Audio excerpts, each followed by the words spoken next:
Island. You think that'd be so easy to remember? Too emotional. I blank it out. I blank it out. So, It's almost like it is it's it's planned almost. mm, The January 6th stuff. CIA operative's name, Ray Epps. And then you have this island thing, Jeffrey Epstein. mm-hmm, It's like that mm-hmm. Epps is the similarity there, but both CIA players. I mean, they have to be. The guy saying go to the Capitol, and then also the guy that was partying with every Hollywood star and probably had dirt on everyone. I think that was the whole purpose of having that thing. That's something for people to realizing too, as things circulate here, is that the CIA and the FBI feel they have all the toys, all the power. They can make any excuse they want to take out any citizen they want. The question arises, well, why don't they take you out, Tom? Why don't they take you out, Stephen? The reason is because we have so much information out there. They are paranoid, they are cowards, and they don't want to get caught in the end where the populace says defund them, where Congress actually gets oversight back over them, where Congressman Brian Fitzpatrick, the lifelong FBI operative, is removed from position, where they have no oversight, control of oversight. So they know their days are numbered. But meanwhile, those of us that are not on the air are being removed. They are being taken out. You don't hear their cries. You don't hear their voices. And they're trying to chop away at everything that basically what Caligula did, again, in the Roman Empire. They're big on the Roman Empire. This country is founded on the Roman Empire style, even our buildings in Washington, D.C., Roman Empire. What they did was they had treason trials, right? And Caligula, Tiberius had it, Caligula had it. And Netflix talks about this in length. And so Caligula eliminated all his enemies. That's what the agencies are doing. They are going after their enemies. They even say, let's put it again, they say, we only go after those that go after us. Well, they're so paranoid, those that are in the agencies, that they think you're after them, then you're going down. That's what Caligula did. We're talking about madness in the agencies, absolutely madness. And that's why they accuse us of being mad. But they're going after anything they think is a threat. Well, if they're not reeled in and put on the leash and put in the doghouse and put down, basically, they're going to eliminate everybody. They're never going to stop in this world. You're talking about paranoid individuals that should be put away on 302s. The SWAT teams should be putting themselves away, put the guns on themselves and put themselves away. They're the ones that are crazy. They're the ones that are insane. They're the ones that are doing what the ancient Roman empires did, emperors, you Yeah, know. just following orders. That's their excuse in the end.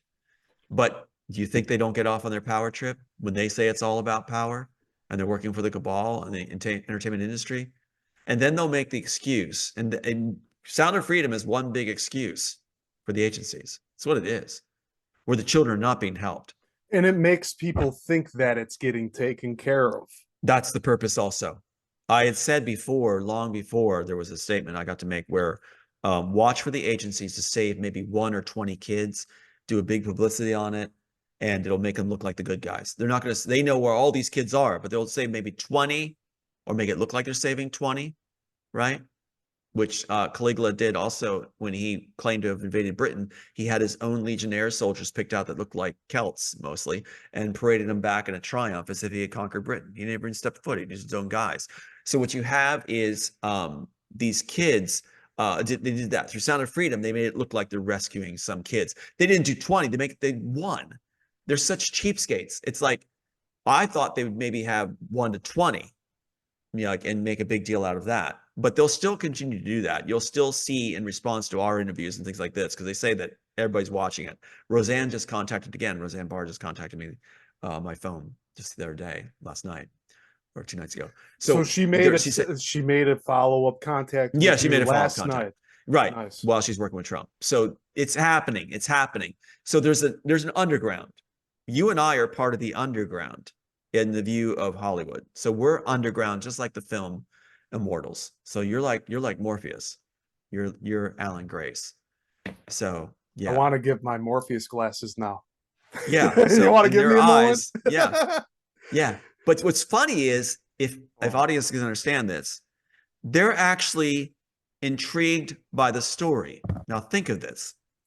their attorneys say that the real life story is bigger than the Matrix, right? So they're intrigued by us that they said they put us in our own story. So they don't want to cut the series. It's crazy. They don't want to cut the series. Yeah, it's wild. So they can't. One of the reasons why they're not touching us now is they don't want to cancel this show that they feel they put us in. So we're stars in the biggest show ever, according to their attorneys on tape. Can you believe that? So we're alive because we're in the Truman Show. Yeah. Can you hear me okay? Yes, I can hear you. Give me a second. Okay. Isn't that wild though? That's one of the reasons we're alive and not being hauled out of our homes right now. And that's the answer.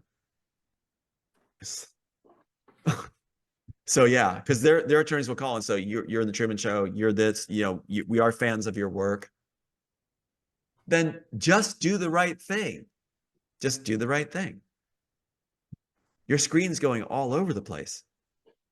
Are you getting interrupted? Yeah, give me a second. I'm looking for something here. Don't you worry.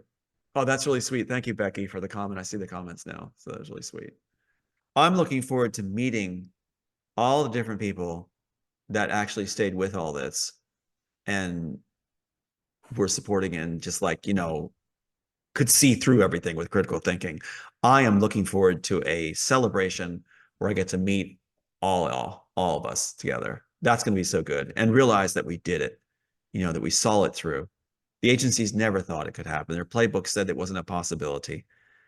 And that's going to be amazing to see people look them in the eye that you feel honor toward and appreciate. And we can say, I'm really glad I got to meet you in this timeline, in this world, that the other side failed. There'll be a lot of people that were targeted that because we all spoke up, we're able to stand together in the end and see kids freed. And that's another image I'm looking forward to, is kids being freed and having their stories told. And that's what's going to sink these agents and these Hollywood moguls and things like this, is the kids actually getting to tell their stories. It'll be as impactful as the concentration camp releases when they finally open the doors to concentration camps at Dachau and these other places, Auschwitz. We're going to have kids telling their story. And some of these kids are going to be grown people, and they're going to recount what happened. And I'm going to be very teary-eyed, very emotional over them, saying that they were waiting for someone to actually do an actual Sound of Freedom, to actually come and find them, not to gloss it over and excuse the perpetrators. I couldn't imagine being one of these children, hearing that those they've seen do these horrible crimes to them and others around them are being lauded in a film. That's going to be a great day when that turns around and these scumbags are actually behind bars in front of tribunals. Yeah, they even put a face to these monsters and trying to make them out like they're Heroes. like they're troubled heroes, that type of like. Come Yes, on. which is how Neo is in Immortals. So they see that as a more endearing quality. We're like how they try to endear it up a notch. And if you look at televangelists, which are very much part of the cabal, a lot of these televangelists, obviously, groomed and allowed to have its airtime and everything. A lot of times they pick names to endear themselves to the female segment of population. They'll have Jimmy Baker, Jimmy Swigert, Benny things. That's like you're Stevie and I'm Tommy. Yeah. It's supposed to appeal to the female side of their demographics they're trying to profit off of. And so watch for this kind of stuff. Watch in Sound of Freedom, in the interviews, especially with these guys, discern who they are, how they're presenting themselves, if they want attention on themselves, if they're actually concerned about the kids. Look at how they present themselves, and you'll get a clear sight of what's bad, what's good. And these guys reveal themselves clearly if we just take a look with that understanding, getting by the snowball thing. So yeah.